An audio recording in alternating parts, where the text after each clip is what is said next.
호세아서 9장. 이스라엘아, 너희는 기뻐하지 말아라. 이방 백성들처럼 좋아 날뛰지 말아라. 너희는 하나님에게서 떠나서 음행을 하였다. 너희는 모든 타작마당에서 창녀의 몸값을 받으며 좋아하고 있다.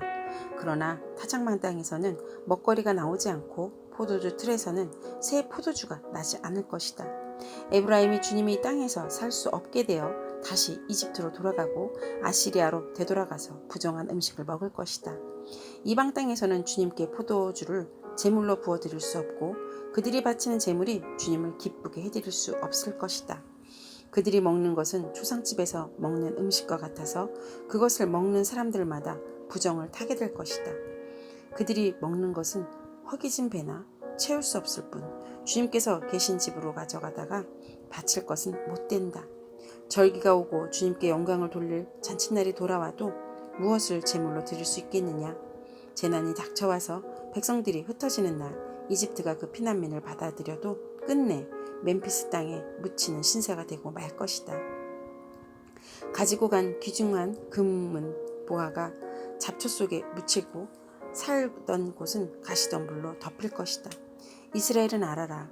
너희가 보복을 받은 날이 이르렀고 죄지은 만큼 벌받을 날이 가까이 왔다. 너희는 말하기를 이 예언자는 어리석은 자요 영감을 받은 이 자는 미친 자다 하였다. 너희의 죄가 많은 만큼 나를 미워하는 너희의 원한도 또한 많다. 하나님은 나를 예언자로 임명하셔서 에브라임을 지키시는 파수꾼이 되게 하셨다. 그러나 너희는 예언자가 가는 길목마다 덫을 놓았으다. 하나님이 계신 집에서마저 너희는 예언자에게 원한을 품었다.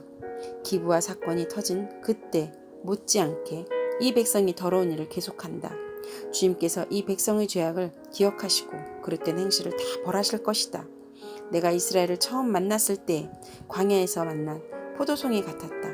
내가 너희 조상을 처음 보았을 때 제철에 막 익은 무화과의 첫 열매를 보는 듯하였다. 그러나 바알부올에 이르자 그들은 거기에서 그 부끄러운 우상에게 몸을 바치고 우상을 좋아하다가 우상처럼 추악해지고 말았다. 이제 에브라임은 새와 같은 꼴이 될 것이다. 에브라임의 영광은 새처럼 날아갈 것이다. 아기가 태어나는 일도 없고 여인들이 임신하는 일도 없고 아기들을 낳는 일도 없을 것이다. 이미 낳아서 기르는 자식들은 내가 빼앗을 것이다. 한 아이도 살려주지 않을 것이다. 내가 이 백성을 버리는 날에 재앙이 이 백성에게 닥칠 것이다. 내가 보기에 에브라임은 아름다운 곳에 심긴 두로와 같습니다만 에브라임이 제 자식들을 살인자에게 끌어다 주게 되었습니다. 주님, 그들에게 벌을 내리십시오. 주님께서는 무슨 벌을 내리시고자 하십니까? 아이 뵈지 못하는 태를 주시고 젖이 나지 않는 가슴을 주십시오. 이 백성의 온갖 죄악은 길갈에서 시작된다. 내가 그들을 미워하기 시작한 것도 길갈에서다. 하는 짓이 악하니 그들을 나의 집에서 쫓아내겠다. 다시는 그들을 사랑하지 않을 것이다. 대신이라는 것들도 모조리 나를 거슬렀다.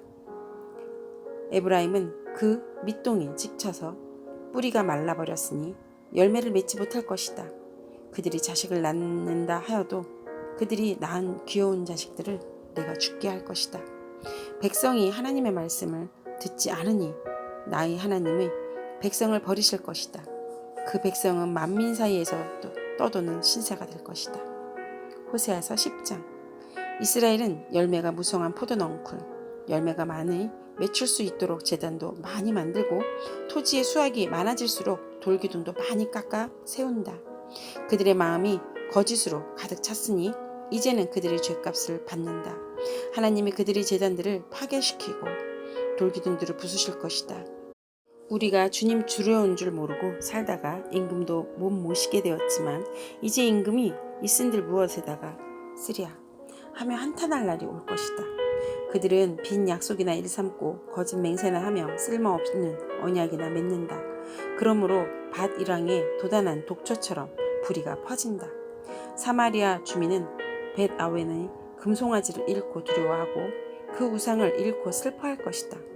그것을 즐겨서 섬긴 이교의 제사장들은 우상의 영화가 자기들에게서 떠난 것 때문에 탄식할 것이다. 사람들이 금송아지를 아시리아로 가지고 가서 대왕에게 선물로 바칠 것이다. 그러나 에브라임이 대가로 받아오는 것은 수치일 뿐일 것이다. 끝내 이스라엘은 우상을 섬긴 일로 수치를 당하고야 말 것이다. 사마리아는 멸망하게 되었다. 왕은 물 위로 떠내려가는 나무 토막과 같다. 이제 이스라엘의 죄악인 아웬 산당들은 무너지고 가시덤불과 엉겅퀴가 자라올라서 그 제단들을 뒤덮을 것이다. 그때 백성들은 산들을 보고 우리를 숨겨다오, 또 언덕을 보고 우리를 덮어다오 하고 호소할 것이다. 이스라엘아, 너는 기브아에 살던 때부터 죄를 짓기 시작해서 이제까지 죄를 짓고 있다. 거기에서부터 나에게 반항하였으니 어찌 전쟁이 기브아에서 죄 짓는 자에게 미치지 않겠느냐. 내가 원하는 그때 이 백성을 쳐서 벌하겠다. 이방 나라들도 나와 함께 이 백성을 칠 것이다. 나주를 떠나고 우상을 섬긴 이 두 가지 죄를 벌하겠다. 한때 에브라임은 길이 잘 든 암소와 같아서 곡식을 밟아서 잘도 떨었다. 그러나 이제 나는 그 아름다운 목에 멍에를 씌워 에브라임은 수레를 끌게 하고 유다는 밭을 갈게 하고 야곱은 썰매질을 하게 하겠다. 내가 일렀다. 정의를 뿌리고 사랑의 열매를 거두어라. 지금은 너희가 주를 찾을 때다. 묵은 땅을 갈아엎어라. 나주가 너희에게 가서 정의를 비처럼 내려주겠다. 그러나 너희는 밭을 갈아서 죄악의 씨를 뿌리고 반역을 거두어서 거짓의 열매를 먹으니 이는 내가 병거와 많은 수의 군인을 믿고 마음을 놓은 탓이다. 그러므로 내 백성을 공격하는 전쟁의 함성이 들려올 것이다. 베다벨이 살만에게 공격을 받고 파괴된 날과 같이 너희의 요새들이 모조리 파괴될 것이다. 그날의 자식들이 박살난 바로 그 바위 위에서 어머니들마저 박살나지 않았느냐? 베델아, 내가 그것과 똑같이 너희에게 하겠다. 너희가 지은 심히 무서운 죄악 때문에 그렇다. 이스라엘 왕은 전쟁이 시작되는 새벽녘에 틀림없이 잡혀 죽을 것이다. 호세아서 11장. 이스라엘이 어린 아이일 때 내가 그를 사랑하여 내 아들을 이집트에서 불러냈다. 그러나 내가 부르면 부를수록 이스라엘은 나에게 멀리 떠나갔다. 짐승을 잡아서 바알 우상에게 희생제물로 바치며 온갖 신상들에게 향을 피워서 바쳤지만 나는 에브라임에게 걸음마를 가르쳐 주었고 내 품에 안아서 길렀다. 죽을 고비에서 그들을 살려주었으나 그들은 그것을 깨닫지 못하였다. 나는 인정의 끈과 사랑의 띠로 그들을 묶어서 업고 다녔으며 그들이 목에서 멍에를 벗기고 가슴을 헤쳐 젖에 물렸다. 이스라엘은 이집트 땅으로 되돌아가게 될 것이다. 이스라엘은 아시리아의 지배를 받게 될 것이다. 그들이 나에게로 돌아오기를 거부하기 때문이다. 전쟁이 이스라엘의 성읍을 휩쓸고 지나갈 때 성문 빗장이 부서질 것이다. 그들이 헛된 계획을 세웠으니 칼이 그들을 모조리 삼킬 것이다. 내 백성이 끝끝내 나를 배반하고 바알을 불러 호소하지만 그가 그들을 일으켜 세우지 못할 것이다. 에브라임아, 내가 어찌 너를 버리겠느냐? 이스라엘아, 내가 어찌 너희 원수의 손에 넘기겠느냐? 내가 어찌 너를 아드마처럼 버리며 내가 어찌 너를 스보임처럼 만들겠느냐? 너를 버리려고 하여도 나의 마음이 허락하지 않는구나. 너를 불쌍히 여기는 애정이 나의 속에서 불길처럼 강하게 치솟아 오르는구나. 아무리 화가 나도 화나는 대로 할 수 없구나. 내가 다시는 에브라임을 멸망시키지 않겠다. 나는 하나님이요 사람이 아니다. 나는 너희 가운데 있는 거룩한 하나님이다. 나는 너희를 위협하러 온 것이 아니다. 주님께서 사자처럼 부르짖으신다. 이스라엘 사람들이 주님의 뒤를 따라 진군한다. 주님께서 친히 소리치실 때에 그의 아들, 딸들이 서쪽에서 날개치며 빨리 날아 올라올 것이다. 이집트 땅에서 참새 떼처럼 빨리 날아오고 아시리아의 땅에서 비둘기처럼 날아올 것이다.